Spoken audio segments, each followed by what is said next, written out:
नमस्कार, Maldev voice channel में आपका स्वागत है। हमारी आज की कहानी का शीर्षक है बेटे की आंखों में आंसू, बहू ने ही तो दिए हैं। बहू, अब क्यों नहीं कह रही? तू तो मेरा बहादुर बेटा है, रोना नहीं, क्योंकि लड़के रोते नहीं। सुलोचना जी अपनी बहू सुमिता जी से बोल रही थी। कहते कहते अपने पोते रितेश को देख उनकी भी आंखों में आंसू आ गए थे। बस माँ, अब और कितने ताने देंगी? अब अंदर से कोई कैसा निकलेगा, ये तो मैं नहीं जानती थी ना। सुमिता जी भी रो ही रही थी। बस करिए आप लोग, जब देखो एक दूसरे पर दोषारोपण करती रहती हैं। ये तो शुक्र मनाइए वक्त पर शुक्ला चाचा आ गए, नहीं तो पता नहीं क्या हो जाता। रितेश रोते हुए बोला, और माँ, आपसे हाथ जोड़कर विनती करता हूँ, अभी कुछ दिनों तक अपनी बहू को यहाँ से दूर ही रहने दीजिएगा। जिसे मेरे पिता की परवाह ना हो, उस लड़की को मैं इस घर में जरा भी बर्दाश्त नहीं कर सकता। रितेश रोते हुए बोल अपने पापा को देखने कमरे में चला गया। वीरेन बाबू अभी सो रहे थे। डॉक्टर ने वक्त पर आकर दवा देकर उन्हें संभाल लिया था। रितेश का मन कर रहा था अभी नितिशा अगर सामने होती तो जाने वो क्या कर जाता। आ रहा हूँ शुक्ला चाचा से मिलकर, कहकर रितेश घर से बाहर निकल गया।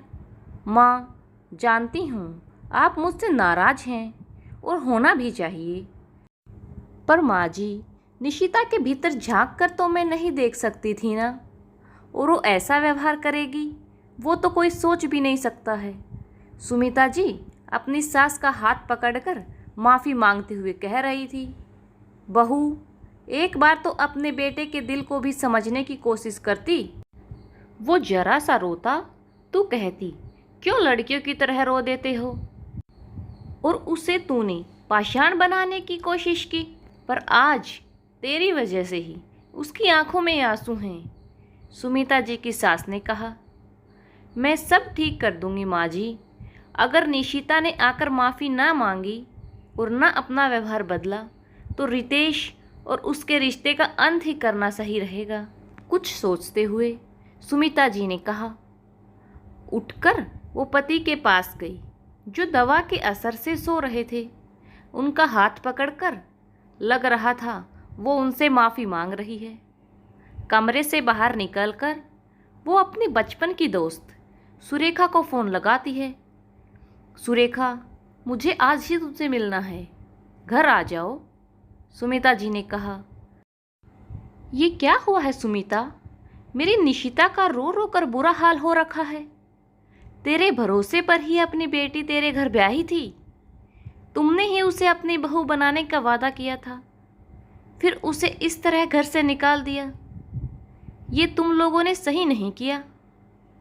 तलख तहजे में सुरेखा ने कहा, बस आज शाम को तुम घर आना। निशिता को लेकर आने की ज़रूरत नहीं है, बाकी बातें शाम को करेंगे। कहे सुमिता जी ने फ़ोन रख दिया।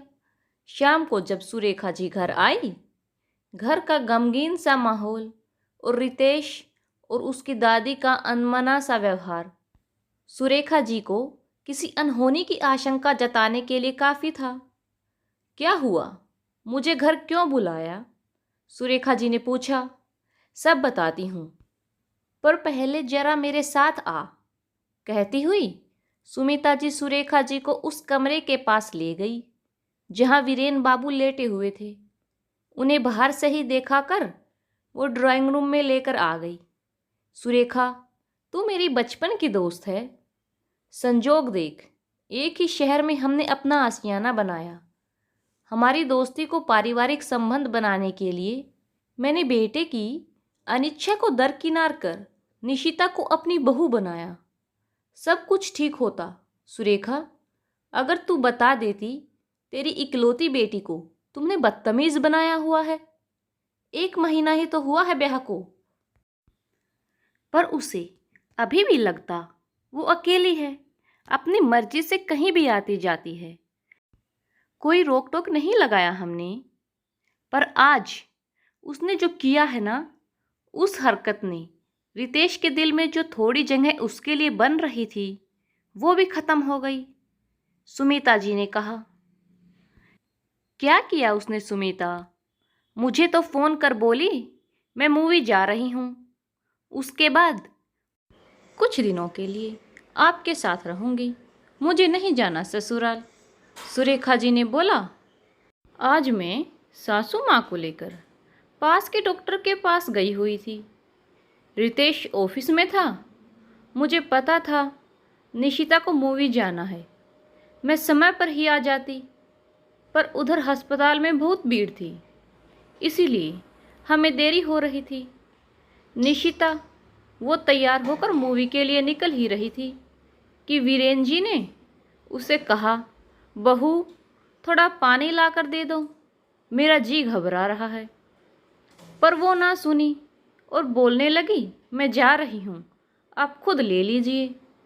वीरेन खुद पानी लेने उठे, पर कमरे के दरवाजे पर ही वो गिरे और चौखट पर सिर टकरा गया और वो बेहोश हो गए। निशिता बिना देखे सुने घर से निकल गई।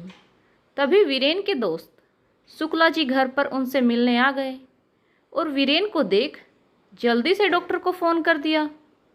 जब हम घर आए तो निशिता को नहीं देखकर फ़ोन लगाया तो बोली, बाद में बात करती हूँ।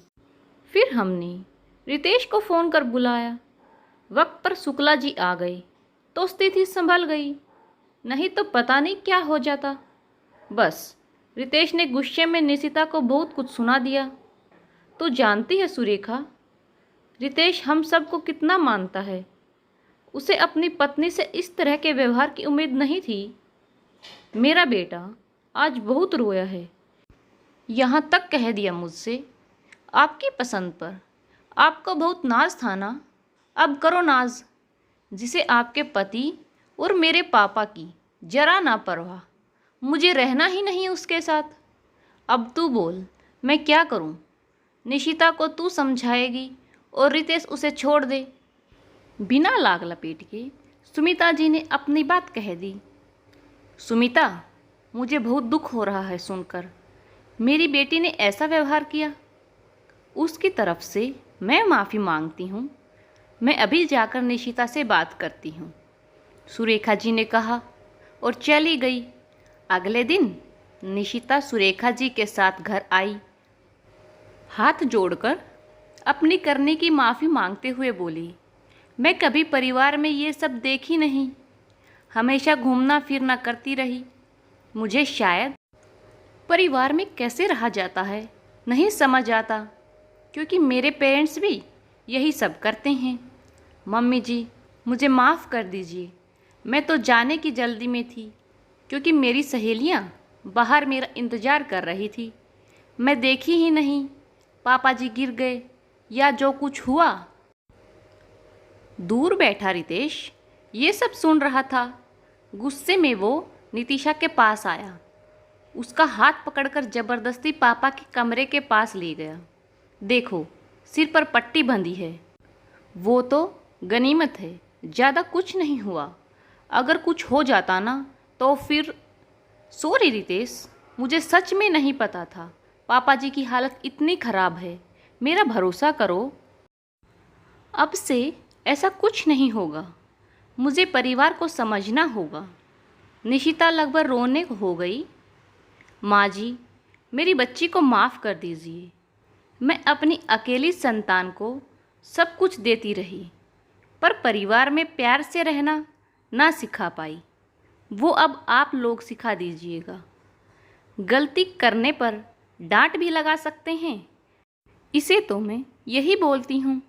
ये परिवार तुम्हें मुझसे ज़्यादा प्यार करेगा, बस इसे अपना कर तो देख। सुरेखा सुमिता जी की सास से बोली। निशिता के चेहरे से लग रहा था वो शायद जानबूझकर ऐसा कुछ नहीं की थी, जाने की हड़बड़ी में निकल गई। अब जब माफ़ी मांग रही है तो उसे माफ़ कर, इसे एक मौका और देना चाहिए। निशिता दिल की बुरी नहीं थी, बस थोड़ी मस्तमौला और अल्लड़ थी, जिसका बचपना अभी गया नहीं था और शादी हो गई थी। समय के साथ उसने सबका दिल जीत लिया।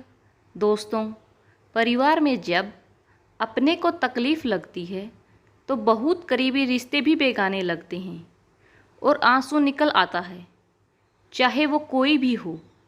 निशिता के व्यवहार से रितेश का पूरा परिवार आहत हुआ था, पर निशिता को अंदाज़ा ही नहीं था पीछे से ऐसा कुछ हुआ है। जब समझ आया, उसने माफ़ी मांग ली और परिवार में अपनी जगह बनाने में कायम हुई। आपको यह कहानी कैसी लगी? कमेंट करके बताइए। चैनल पर नए हैं तो चैनल को सब्सक्राइब करें। धन्यवाद।